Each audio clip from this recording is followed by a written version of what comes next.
Welcome back to Winners and Losers, the show that looks at the highs and the lows around world football this weekend. Chris Hamill is in the hot seat. Hamill, where and who do you want to start with? Yeah, our talking point this week, Joseph, is Arsenal. Let's talk about the Manchester City result and their clamouring, their ambitions to sign a new manager probably a little bit sooner than expected. So they were dispatched at the Emirates, weren't they? 3-0 by Manchester City, leaving the North London side in 9th place, level on points with Palace and Newcastle. 22 points, that is, I believe. Awful stuff. And they've now gone 6 games in all competitions at home without winning. That's their longest run since 1994. I think George Graham was in charge then. Correct me if I'm wrong in the comments.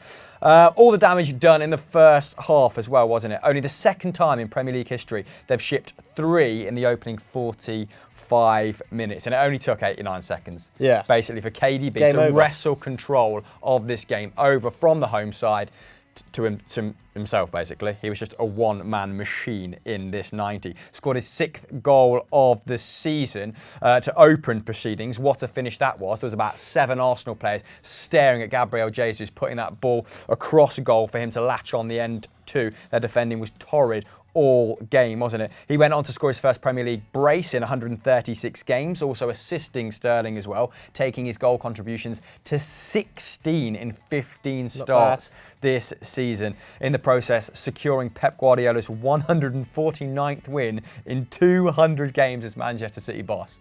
That equates to a win percentage of 71%. Just to give you some perspective, Manuel Pellegrini, I think he was on around 59 and he won league titles, didn't he? So yeah, I think the fastest ever to 150 wins as manager, he's going to do it about 45 games quicker than the next closest, which is probably Jurgen Klopp or Jose Mourinho, I believe. Absolutely stinking stuff. However, instead of really talking about the result and the performance post-match, he found himself, did Pep, being grilled about Mikel Arteta's future, didn't he? Let's have a look at that here. Yeah, we joke, oh, we have many offers, you have many offers, more than us, so. But at the end it's personal, so when he want to talk, of course, we are open to talk, but it's private, so I don't want to make him uncomfortable at all. No. Obviously, Mikel Arteta heavily linked with taking over the Arsenal job. We're going to discuss that in a little bit more detail in just a second, but I think question marks have to be asked as to whether it's the right move for Arteta. Do you think last night put him off? Mate, potentially a little bit. I mean, he must be looking at this thinking, it is a torrid task to turn this ship around. Aubameyang, for instance, in the first half of yesterday's game, had 8 touches of the ball, and 3 of them came from kickoff. Wow. What is going on? Obviously, Mesut Ozil was hooked fairly early as well, wasn't he? About the hour mark for Emile Smith-Rowe, and his 60 minutes were awful. No dribbles, no tackles, no interceptions, 1 chance created, struggling, a little bit out of position, some people might well argue. Obviously, he reacted pretty angrily when he came off the pitch, didn't he? I don't know whether it was to the substitution or to the performance in general. Hard to tell, but not happy. Arsenal have now lost 5 games on the bounce to the Citizens, so it was always going to be a bit of a tough one, and have only won 1 game since Freddie Ljungberg took over that win against West Ham, of course, who themselves have been struggling recently. We've been talking about the potential signings of a Carlo Ancelotti, of a Nuno Espirito Santo. Brendan Rodgers was mentioned for a little bit, wasn't he? Got himself a new 5-year deal out of that, didn't he? Good old Brendan. Exactly. Patrick Vieira was at the forefront at one stage, but it does now seem like Mikel Arteta is quite a distance out in front. And Freddie, I think fair enough, wants the situation resolved very quickly, because at the moment, he's kind of being held out to dry, isn't he? Give this a listen. I've said to them, I think they need to make a decision because, of course, we're all here to help. And like I said, Baper is doing another job at the same time, and he's doing a great one to help. But then everybody, I must say, thank you to all the other staff. They're trying to chip in and help, but I think a decision has to be made so we can have the same resources that other clubs have. And when you say to them, this needs sorting quickly, what do they say back to you? They say I have to wait and see, but I think it's important that we've done it. I think, I don't know if it's 5 or 6 games. It's gone so quick. But what you said, it's not easy for Per. So yeah. we have to fix that. Freddie not beating around the bush there, was he? Very candid from the Swede, and he's starting to come across a little bit annoyed, and rightly so. He's got people like Per Mertesacker doing multiple jobs as part of his backroom staff. He hasn't really got a full backroom staff, has he? Which is something we'll touch upon in a moment with Mikel Arteta, because of course he may be confirmed by the time that this video goes live. Managing Director Vinay Venkatesham was photographed outside of his house late last night at 1 a.m. Pretty nefarious sources. Let's not, talk about them. And Huss Fahmy was there as well, Arsenal's contract negotiator, in the dead of night, trying to hammer out a deal, it would seem. So something's either imminent, yes, or they've kind of left the ball in Mikel Arteta's court, so to speak. Imminent. Because you say imminent, but he hasn't got a backroom staff. I know. He's got to construct a whole backroom staff. It's not like there's a team ready to go, is there? Apparently, Xabi Alonso, who is Real Sociedad's reserve team manager, has already been sounded out. I mean, that's a pretty good start, isn't it? That's a pretty hunky unit so far on the sideline, quite frankly. That's the best looking duo in management, to be frank. But yeah, there's another 6-7 hires needed. And does he dip into Manchester City? I'm not sure they would allow him to do that if they give him the freedom to go, of course. They'll be due some compensation. They can probably make things very sticky in that regard. So I expect Freddie to maybe take charge of the next few games regardless while he scours around Europe. Tough circumstances really to come tough. in as well if you're Mikel Arteta. I think he is going to face the music very, very quickly, and he's got to have an excellent January. January's going to be a big window if they do indeed get Mikel Arteta in. But Arsenal fans, are you a fan of Mikel Arteta coming in as manager of your club? Vote in the poll up there to decide. Before we move on to our first winner then, if you're not subscribed to Football Daily, hit that button, turn notifications on to never miss an episode of Winners and Losers. This is, of course, the last one of 2019. So thanks for sending your suggestions in all year round. You've been beautiful. But this last one comes in, not the last of the show, of course, the last first winner. What a clumsy way to introduce that. Comes from Aaron McGuirk, 03. It's Bournemouth. Chelsea essentially is losers, but we've snuck them in through Bournemouth as winners. Yeah, let's talk a little bit about Bournemouth because they've been on a run of form, haven't they? They've won just one of their last 12. In fact, they've had 5 straight losses coming into this. So it was a big, big victory for Eddie Howe. Although Bournemouth, somewhat Chelsea's bogey team, let's not, of course, forget, beaten both times last season, including that 4-0. So it's not an easy fixture for the Blues. And the goal was brilliant. Dan Gosling, the finish is outrageous. It's like an overhead lob. I don't even know how to describe it. I don't know whether he means it, whatever happens. 84th minute, and obviously secured that 1-0 victory. It was kind of against the run of play. I think it's fair to say Chelsea were pretty dominant.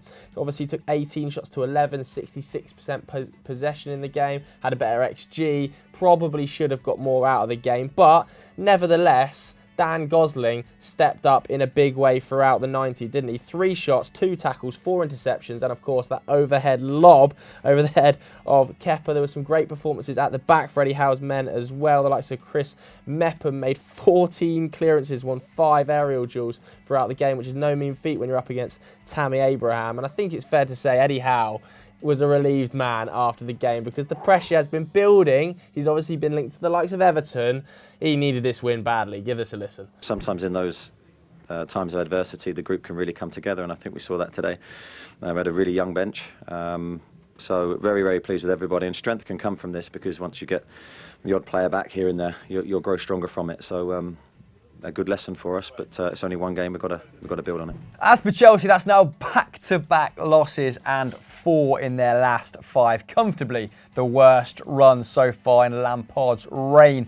As we mentioned, it wasn't for lack of trying. They lost in a similar fashion to West Ham, where they dominated but just couldn't really convert. Of their 18 shots, only 5 on target. 2 of them from left-back Emerson as well. One of those being a point-blank header.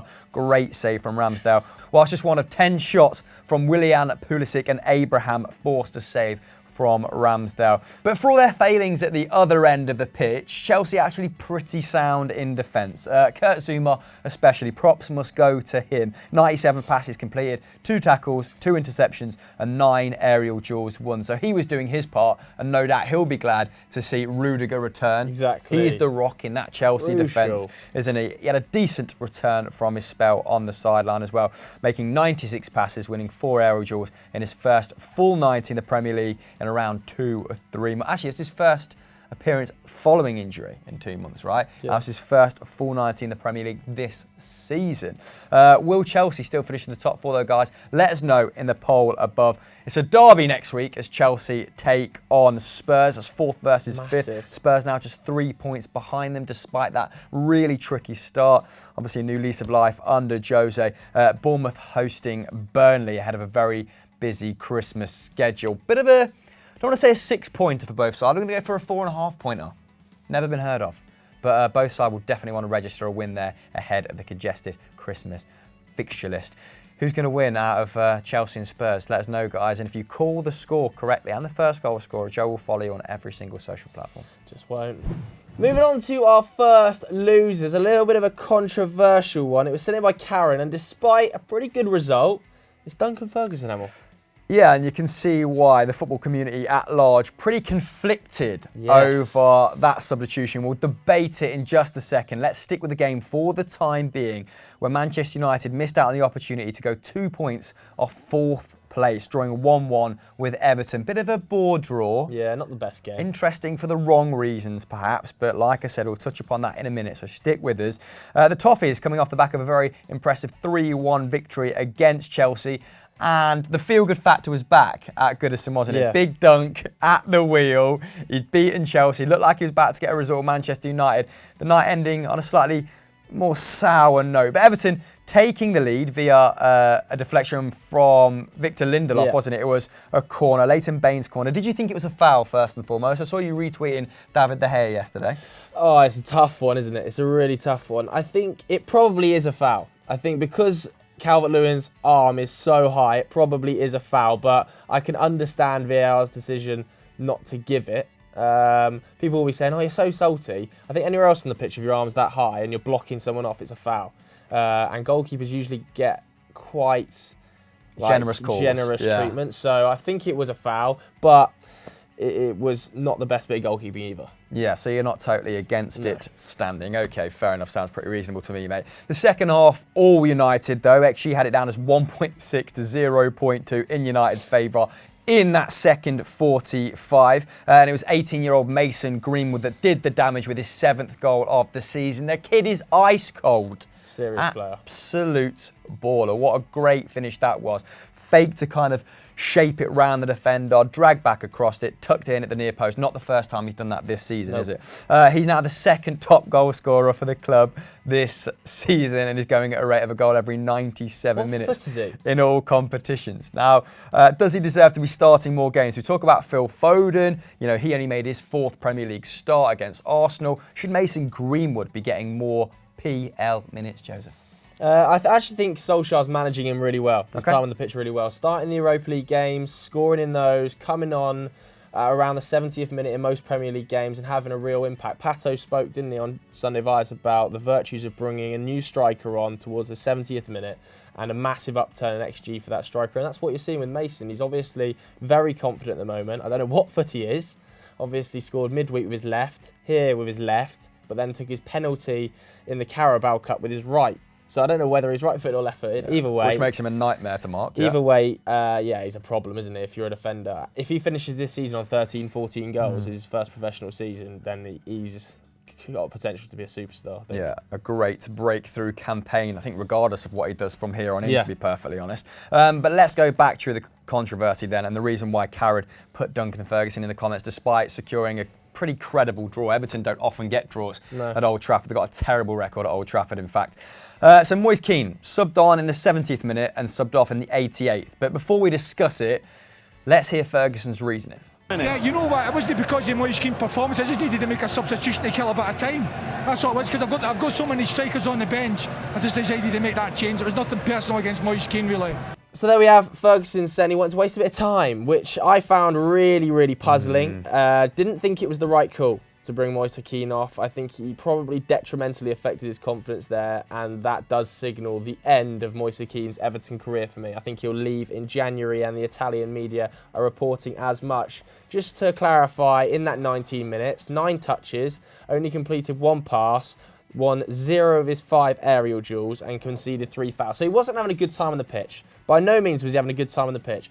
But what did Niasse add in 3 minutes that Moise Kean didn't? He didn't really do anything. Yeah, where was the upside to bringing Niasse on for 3 minutes? If you're Duncan Ferguson and you're managing a 19-year-old Italian who's only just come to England and whose confidence is fairly fragile because he hasn't started many games, 2 Premier League starts, he's yet to score a goal, I think it's really poor man management to take a 19-year-old off in those circumstances where you know he's going to be very upset about it and then leave him to walk straight down the tunnel without even acknowledging when he comes off the pitch. Okay, this is my biggest problem with it. If it was just to waste time, then why turn your back on him as he's coming off the pitch? Why give him the cold shoulder in front of 75,000 people in the stadium, millions more on television, when he is struggling to adapt? There's already a narrative around his attitude, which is fair enough. But if he needs a grilling, if you think his little cameo deserves a grilling, do it away from the cameras in the changing room afterwards. I just think Duncan Ferguson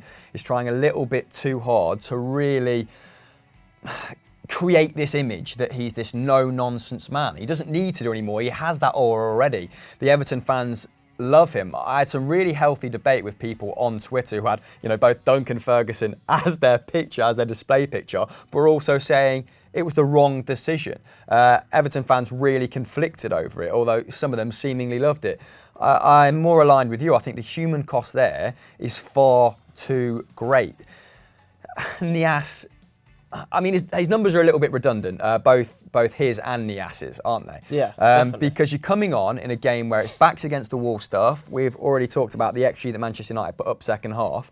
He was going to be feeding off scraps anyway. Yeah. He actually came on and went to the left-hand side, which I think annoyed Duncan Ferguson because he'd probably told him to play down the centre. But as a 19-year-old who's assimilating to life in this country, doesn't have a good understanding, a good grasp of the language yet, to receive some last-minute instructions from a man with a thick Glaswegian accent, I probably send him some sympathy in that regards. He could maybe have tried a little bit harder, but the downside, it's too great to bring him off for 3 minutes. The human cost is too great, like I said, and now we're talking about him departing in January. This was a guy that's supposed to come in and help the club progress moving forward, and instead he's being absolutely ostracised for not running around enough and trying to help them avoid relegation. That's my thoughts on it. Anyway, what do you guys think? Let us know in the comments below. Was it the right shout, or do you sympathise with Moise Kean? We want to hear from you on Twitter, Instagram, and in the YouTube comments. Moving on to our final winners then, submitted by Josh Gray 1412 is Sheffield United. Yeah, pretty fitting they're our final winners this year because they've been absolutely bloody superb for the full calendar year, haven't they? Chris Wilder's Wildlings just running amok. In this game too, putting Aston Villa to the sword 2-0, pretty much in line with the XG as well. It was 1.9 to 1, but Aston Villa, of course, having that penalty, which is automatically given a 0.74 XG. So aside from the penalty, created absolutely nothing, but you're going to touch upon that in a second. The Villains, of course, spending nearly £100 million more net, that is, in the summer than their hosts, with 3 men involved in Sheffield United's goals, all playing for the club last season in the Championship. One of those being man of the match, John Fleck, former Rangers wonder kid, who scored both to leave Villa hovering above the relegation zone by goal difference. Just above it by the skin of their gonads. That was Fleck's third and fourth league goals of the season, 15 appearances, 2 more than he managed in 45 appearances in the Championship in 18-19. Just one of many in the squad that seem more suited for Premier League football than Championship football, which feels a little bit counterintuitive to say because, of course, they were very good in the Championship as well. But Lundstrom, I think, wasn't massively influential in the Championship and very good this season. I could be wrong there though. In fact, Fleck has scored 4 goals in his last 4 league games at Bramall Lane, so he loves it at home, more than he had in his previous 73. Bloody hell. He's finally come good at the age of 28, hasn't he? After You know, he had a lot of potential early on in his career. A little bit nomadic until he arrived at Sheffield United. He completed 3 dribbles and had both of his side shots that resulted in goals in this game. So fairly clinical stuff from him. Manager Chris Wilder, like we've said all along, has to take a huge amount of credit for what he's done with this squad, but insists he's not looking at the table. He's very much one of those we take it 1 week at a time sort of guys. Let's hear from him because he's just great, isn't he? Don't want to look at it. I've looked at the points that we've got after 17 games, and that's quite healthy. And we just got to keep adding to it. That's all our focus is on. And it's been a big week for us. 3 points, huge result at Norwich on Sunday. Tough ask for us, and to come and play Villa, you know, historic football club in English football, and especially to play the way we did second half, where we dominated some good players and a good side, was very, very pleasing for our point of view. Whilst the Blades are looking sharp, Aston Villa are really struggling at the moment. They've only won 1 of their last 8 games, and they're not good enough going forward right now. When Jack Grealish isn't firing, they are struggling. Obviously, Grealish missed that penalty, hitting the bar. Vesley's got to start doing more, in my opinion. They had 1 shot on target as a team in 90 minutes here, 8 shots in total. And there was also the big Tyrone Mings-shaped hole at the back, obviously not available for this one. And I'm going to try and pronounce it. Courtney Hauser, I think, is the name of the lad who came in, struggled big time, 58% pass accuracy, not particularly good, gave the ball away more than any other player on the pitch as well after being dispossessed twice. Mings this season, for a bit of context, is averaging about an 80% pass success rate, so you're looking at like a 22% drop there, which is a big amount in the Premier League. Well, anything in the 70s is pretty poor, isn't it, if you're not a centre forward? Yeah. And that's not to say that Villa's defence with Tyrone Mings is brilliant, because it's not. It's the 4th worst in the division. They've conceded 30 goals, 22 of which have come in the second half. So what on earth, Dean Smith says at half-time, I don't know. But to only concede 8 goals this season in the first half, 22 after the break, there's clearly something going wrong, whether it's fitness levels or lack of concentration. Well, a lot of Championship fans have said to me that Dean Smith is a very attack-minded manager and just finds it difficult to shut out games, you know, through defensive shrewdness, I guess. Yeah, and it's just not really good enough. Next up for Sheffield United is a trip to Brighton, and he'll be facing the second best English manager, if he's the best in the league, in Graham Potter, in my opinion. That should be a great game for the neutrals to watch. And Wilder's record away from home this season is unreal.